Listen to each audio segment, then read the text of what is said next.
Falta en Vido, el magazine de los domingos, por Radio M.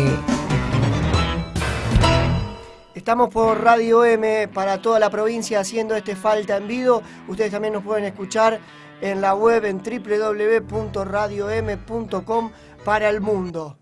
Y si decimos del mundo, vamos a hablar como siempre en este magazine de política internacional. Y hoy nos damos un gustazo, Luis, porque en este Falta en Vido siempre acentuamos lo que pasa en Latinoamérica, lo que pasa en todo lo que hace a los países limítrofes, hermanos de la Argentina, y hoy tenemos una palabra más que autorizada. Sí, un especialista. Hablamos de Pedro Brier, sociólogo, periodista, titular de la agencia de noticias Nodal, una agencia muy interesante, muy recomendable, Federico, Sí. para visitar en internet porque tiene muchísima información de lo que acontece en distintos países de Latinoamérica.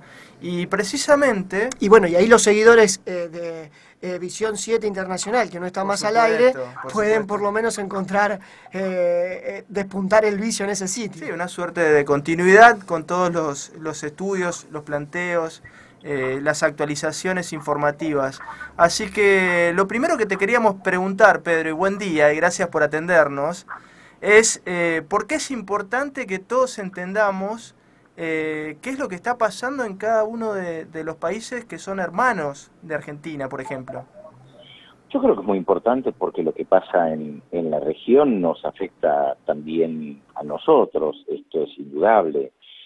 Conocer los procesos políticos que se dan en países vecinos, entender los cambios que hay, entender qué significan los procesos de integración, no es algo sencillo y para eso sí hay que tratar de comprender qué es lo que pasa con las experiencias que se realiza en cada uno de los países y permitir elaborar propuestas justamente en base a eso. Y creo que uno de los elementos más importantes para nosotros, sin lugar a dudas, tiene que ver con la historia de las dictaduras y el autoritarismo en América Latina y poder comprender de lo que ha pasado. Claro. ¿Ha sido una constante esta perspectiva de desunión informativa en la historia latinoamericana, Pedro, o no? Sí, yo creo que es una constante y tiene que ver con la dependencia de las agencias de noticias europeas y estadounidenses. Yo creo que ahí está el tema central respecto de la falta de información en la región. Por eso justamente surgió Nodal, para poder dar información de la región desde la región. ¿Y cómo está Nodal? ¿Cómo está marchando? Muy bien, por suerte nos leen en todo el mundo. Cuando digo todo el mundo es literal, en todo el mundo, según todos los indicios, nos leen en más de 200 países, en más de 9.000 ciudades, y lentamente nos estamos haciendo un nombre y un lugar de que la información de América Latina vale la pena que sea interpretada desde América Latina misma y que no hace falta en las agencias de noticias internacionales europeas, francesas o alemanas para entender lo que pasa en Venezuela. Se puede tener acceso directo a la información de Venezuela o a Brasil, un tema que estamos siguiendo muy atentamente, publicando editoriales de los diarios brasileños, para que la gente pueda ver de cerca qué es lo que se piensa en Brasil y no matizado a través de una agencia de noticias norteamericana, alemana, española, que nos da lo que ellos interpretan de lo que está pasando en Brasil o nos dan un recorte. Nosotros, por ejemplo, respecto al debate que está habiendo o que hubo en la OEA respecto de Venezuela, dimos el documento completo, lo publicamos de la OEA, del secretario general Luis Almagro, para que cada uno lo pudiera leer y sacar sus propias conclusiones y no tomar de algún sitio, de alguna agencia de noticias que nos da un recorte de 2 párrafos. ¿Cómo tomás, Pedro, este proceso? ¿Lo ves como un paso atrás, lo que está sucediendo en América Latina? Digo, en un momento fueron logros muy importantes el hecho de que se conozcan todas las voces y los testimonios de América Latina, y ahora, bueno, el avance de la derecha por los distintos países, lamentablemente, se ha restringido en esta batalla discursiva esas voces de las cuales hablamos, y quiero sumar esto, y vos me dirás hasta qué punto podrás pronunciarte con lo que te ha pasado en tu labor en la televisión pública. Yo creo que está vinculado a lo que vos decías, el hecho de no tener un comentarista de política internacional todas las noches en la televisión pública, lo que hace es restringir la información de lo que pasa en el mundo. yo creo que el gran mérito de las autoridades en el año 2004, cuando me convocaron, fue entender lo que ustedes planteaban, que era muy importante la conexión con lo que pasa en el mundo.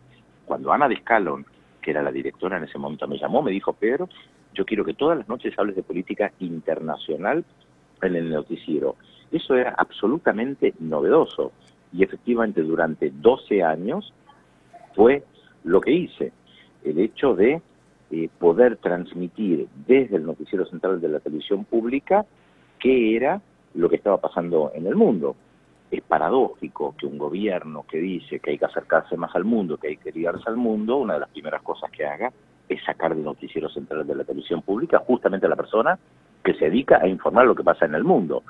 ¿A qué conclusión uno puede llegar? Y que hay un proceso de despolitización de la información, porque no sacan al columnista de deporte, sacan al columnista de política internacional. Claro. Y creo que esto es bastante claro lo que significa. Sí. Pedro, hablando de lo que pasó esta semana, lo que está pasando hoy, elecciones en Perú, importantísimas elecciones, pero una agenda muy nutrida esta semana en América Latina. Efectivamente, las elecciones en Perú son importantes, dos opciones de derecha, con una que provoca un repudio muy grande en sectores amplios de la población, que es el fujimorismo, pero que en una de esas puede ganar. Yo creo que si gana Keiko Fujimori, aunque no hay que adelantarse, las elecciones vamos a tener resultados recién a la noche, y lo van a poder seguir por nodal también. Lo que puede pasar si gana Keiko Fujimori efectivamente es que se haga un proceso de inestabilidad política muy grande en Perú. Pero no hay que adelantarse, creo que yo siempre digo, somos más sabios cuando tenemos el resultado electoral en la mano, y eso lo vamos a saber recién hoy a la noche. Sí. Además, la situación de Brasil, que hoy es central, como bien decías, en lo que sucede en América Latina políticamente. Sí, porque todavía no está dicha la última palabra, parece inexorable la destitución de Dilma Rousseff, parece que hay movimientos internos en el Senado, hay que ver cómo continúan las protestas en contra del presidente interino Michel Temer, que se dan prácticamente todos los días, así que hay un panorama abierto todavía. Agradecemos tu tiempo, Pedro. No, gracias a ustedes por haberme llamado. Y bueno, estamos en otro momento. Dale. Renovamos el contacto. Abrazo Muchísimas grande. Por supuesto, un abrazo grande para ustedes. Ahí estaba, lo agarramos justito a Pedro, Justito. que estaba en una reunión, porque bueno, está a full. Los domingos a la mañana también es un hombre de mucha actividad, de muchos viajes, no por algo también es todo el análisis internacional. Así que bueno, queríamos tener estos conceptos en un día importante que hemos hablado inclusive con nuestro amigo Lito Becerra, desde Cusco, de Perú, en lo que tiene que ver con este balotaje que hay en el Perú, con dos propuestas, decía Pedro recién, de derecha. A propósito de ello, de lo que comentaba Pedro y de lo que vos estás comentando, Federico, hay que decir que una gran parte, casi todo el espectro político que quedó fuera del balotaje, inclusive Verónica Mendoza, la candidata de centroizquierda que perdió en las elecciones generales la posibilidad de llegar al balotaje, bueno, se ha pronunciado a favor de Pedro Kuczynski por descartando a Fujimori, digamos, todo para evitar, lo ha dicho públicamente, la Recordemos llegada, que era la tercera en discordia. Claro, en su momento. Pero digo, todas las fuerzas políticas tratando de que Fujimori no vuelva al poder en Perú, ¿no? Es un tema... Recordemos, Fujimori, 8 años en el poder, en la presidencia. Bueno, violaciones a los derechos terrible. humanos. Cerró el Parlamento. Cerró el Parlamento. Fue un dictador. Sí. Por eso también se lo volvió a traer al país, al Perú, una vez que se había ido, que se fue. Se le realizaron una serie de juicios, ¿no? Y ahora estamos hablando de que la hija puede acceder en el día de hoy, en este domingo, a ser presidenta. Ahora, Luis, seguramente no tenía tiempo, Pedro, pero ¿qué tema para hablarlo? ¿Qué pasó de ese momento ahora en el Perú? Claro, ¿Y qué pasó en América Latina? Sí. Recién hablábamos también del tema de Brasil. Muchísimas movilizaciones esta semana. Van saliendo a la luz cada vez más audios que comprometen a ministros del presidente interino de Brasil, Temer, audios que vinculan a sus ministros con situaciones de corrupción. Renunció esta semana el ministro de Transparencia de Brasil por corrupción, aunque parezca un contrasentido. Acaba de renunciar un ministro de Temer. Esto que se va sucediendo como una bola de nieve con relación al gobierno interino de Temer, le va quitando legitimidad, ¿no? Todas las movilizaciones sociales del PT, de los movimientos sociales que acompañaron a Dilma Rousseff y que acompañan históricamente a Lula da Silva, ¿no? A todo el movimiento del Partido de los Trabajadores. Muy fuerte la presencia en la calle, en las calles de Brasil, y también situaciones de represión a los sin tierra en San Pablo, ¿no? Una situación muy convulsionada allí en Brasil. Está revolucionada Sudamérica en los distintos países, y uno de los temas que nos quedó hoy, que seguramente en algún momento para renovar el contacto con Pedro lo vamos a tocar, es cómo sobrevive Evo. ¿Cómo sobrevive Evo a todo esto en Bolivia, ¿no? Sí, yo te diría que ahora ha pasado un poco a la ofensiva después de perder perder en la posibilidad de una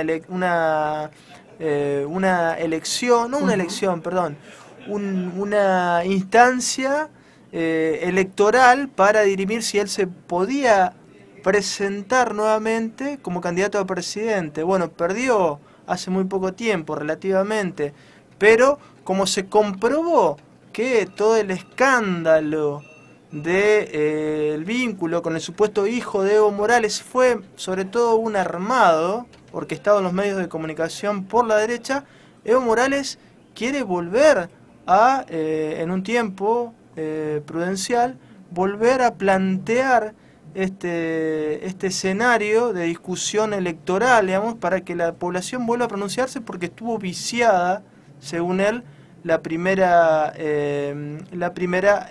votación en este sentido para ver si él puede volver a presentarse o no como presidente de Bolivia. Una situación que está abierta, ¿no? Y no tocamos todavía el tema de Venezuela.